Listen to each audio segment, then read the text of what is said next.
새해 복 많이 받으세요, or Happy New Year in Korean. So millions of Koreans in Korea and also outside of Korea do something on New Year's Day.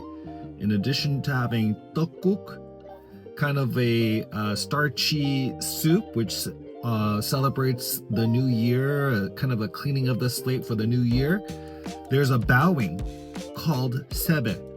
And I will tell you that growing up as a child and into my youth, I never did this. In fact, I never even saw anyone do this. So this is a way to show in Korea filial piety, family unity, and the sharing of wisdom. So as I thought about it, I go, is there a benefit for me as a Korean American to participate in this Sebae, this kind of bowing down before your elders?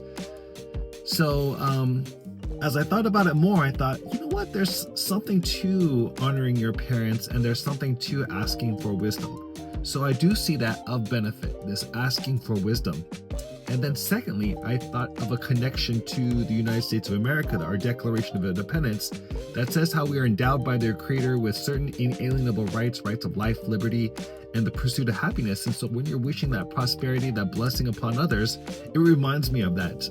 And this year, as we're celebrating 250 years of the United States of America, it's another reminder of the connection between Korea and America and being Korean American. So Happy New Year to you. 새해 복 많이 받으세요. Ready for Happy New Year's, Emma? All right, let's do the bow. Big bow, head down, stay.